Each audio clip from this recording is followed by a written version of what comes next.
Praise the Lord. Hallelujah. Dear friends, greetings from Father Franklin D'Souza from the Diocese of Shimoga.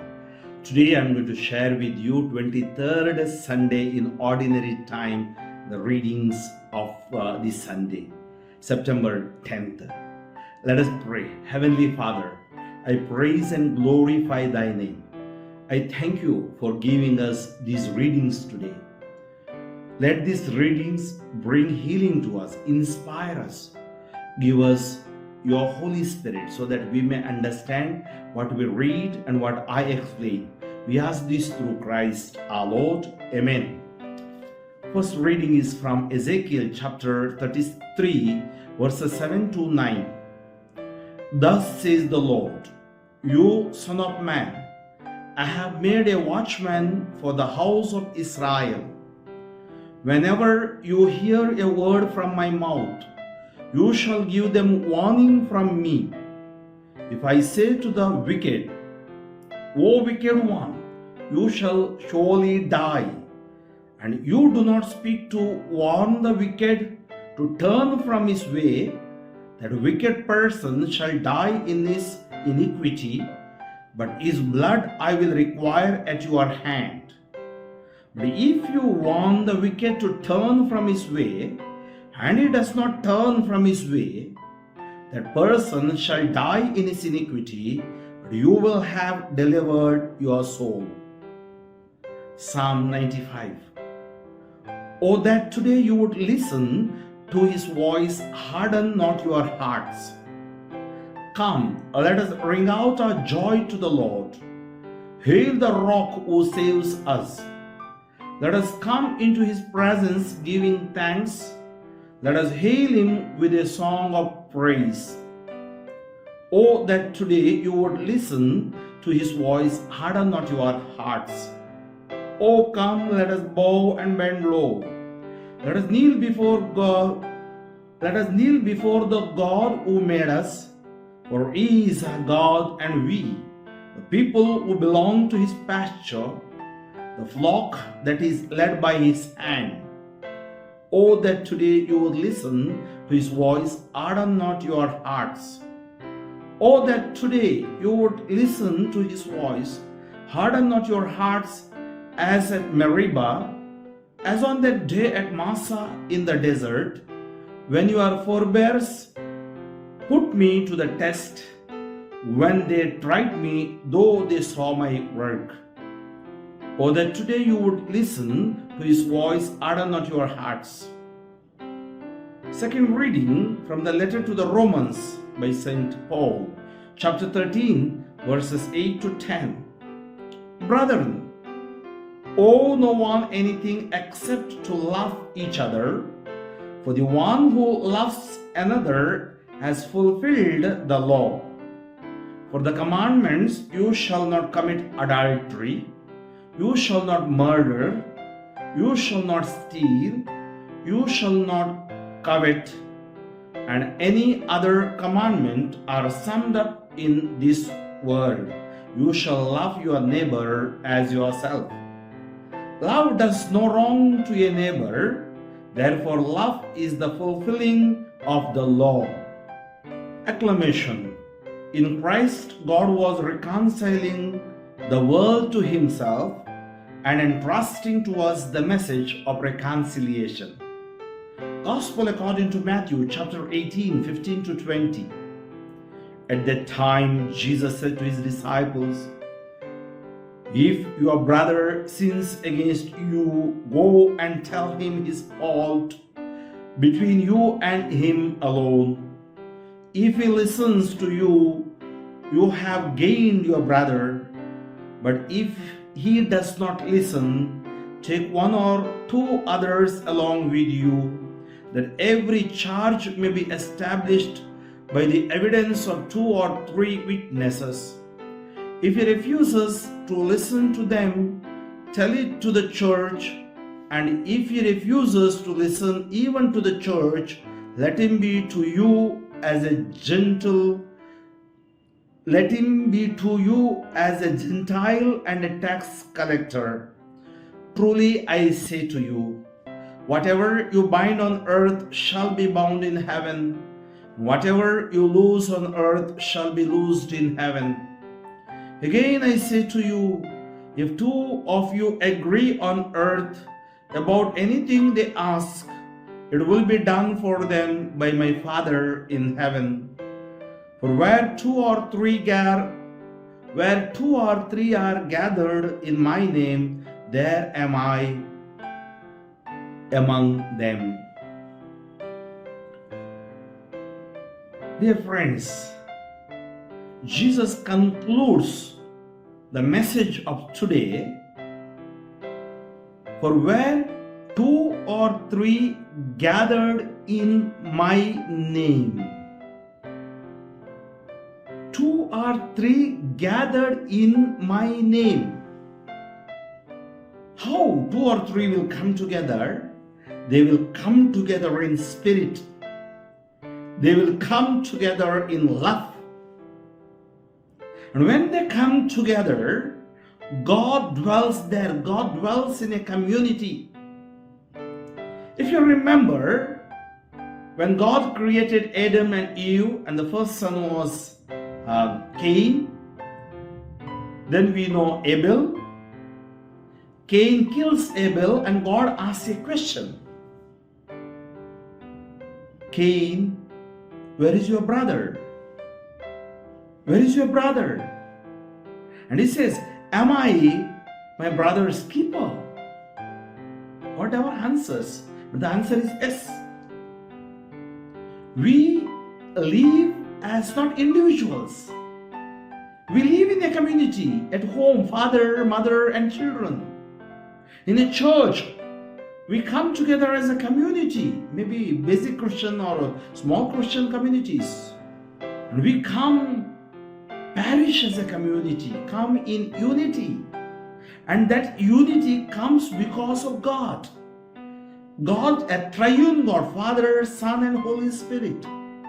We know the Holy Family, Joseph, Mother Mary, and Jesus. There is love.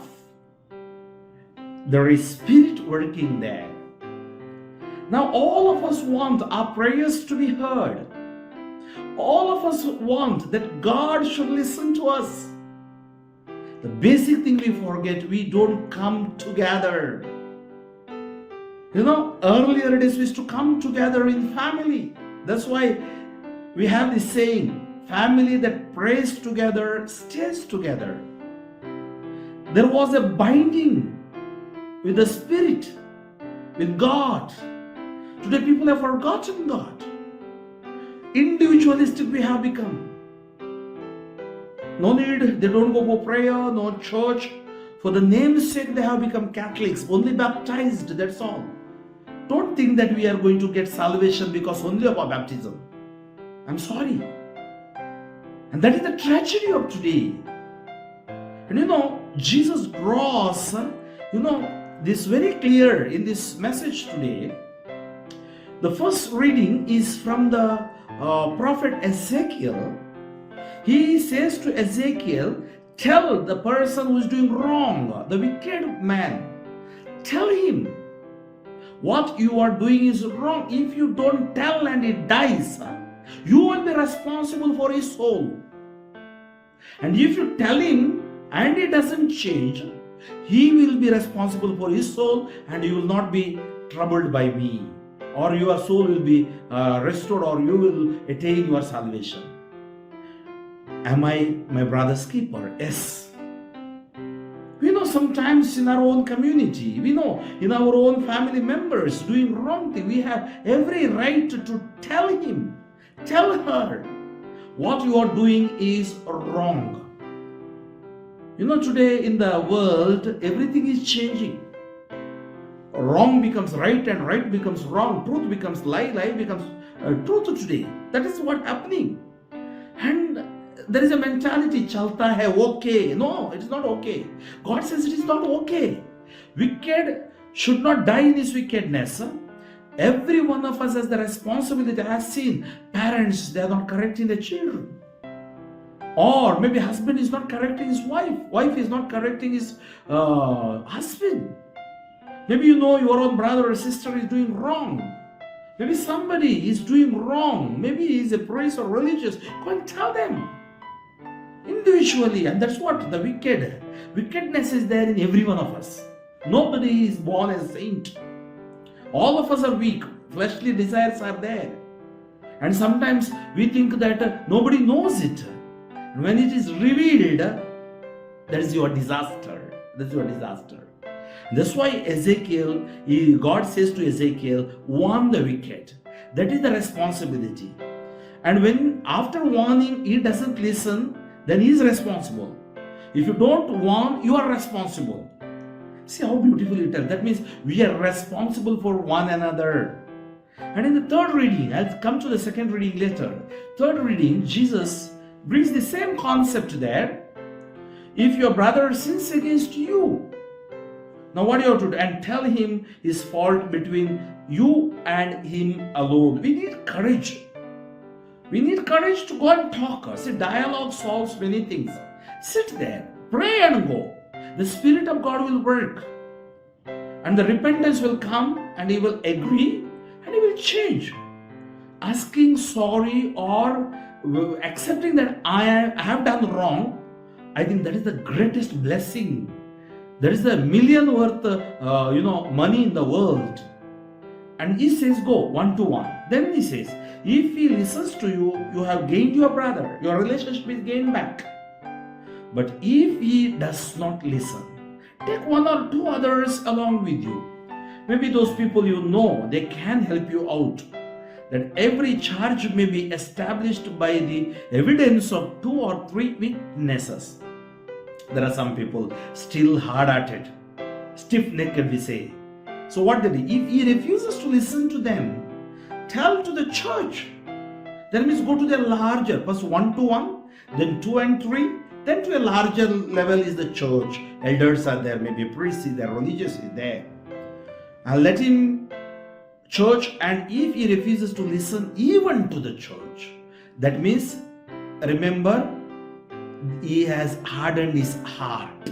Like in the Psalm we prayed, no? Do not harden your hearts as they hardened the hearts at Meribah, Massa in the desert. I say to you, then he says, let him be to you as Gentile and a tax collector. The policy you tell him, if he doesn't listen. Most of the time we tell people, come to church. Maybe we go for blessing. Then we say, why you are not, okay, come, transform. See, this is what is happening today. I am responsible for my salvation. We are here to attain that eternal life. Then Jesus says, truly I say to you, whatever you bind on earth shall be bound in heaven. Whatever you loose on earth shall be loosed in heaven. Bind us together in love. Bind us together in that unity. And he says, again I say to you, if 2 of you agree on earth about anything they ask, that means 2 of you agree in spirit, come together and pray, it will be done for them by the Father in heaven. For where 2 or 3 are gathered in my name, in Jesus' name, there am I among them. Now, how can you experience the presence of God? He's there. 2 or 3 in Jesus' name you sit, He's there. He's promised us. And how He is there? Through His love He is there. Through His grace, through His Spirit He is there. And now He says, second reading, owe no one anything except love each other. For the one who loves another has fulfilled the law. So that means love is the greatest commandment. For the commandments, you know the commandment, you shall not commit adultery, you shall not murder or not steal. Adultery having a illegal, immoral relationship, physical relationship, or murder, abortion, killing, gossiping, slandering, all those things, or stealing others' things, money not giving back, and you shall not covet. And that means these people have this habit of covetousness and any other commandment. They are summed up with one word. You shall love your neighbor as yourself. So love does no wrong to a neighbor. Therefore, love is the fulfilling of the law. Now, what the world is lacking is love. Let us ask the question. Let us not worried about the world. Let us ask ourselves. Am I experiencing scarcity of love? You know, the scarcity of the water, scarcity of money in the family. But the greatest problem is scarcity of love. Feeling lonely, empty, there is no one. Suicidal tendencies, negativism attacks us. But God says, God is with us. I am with you. And that is the promise. Let us give up our wickedness.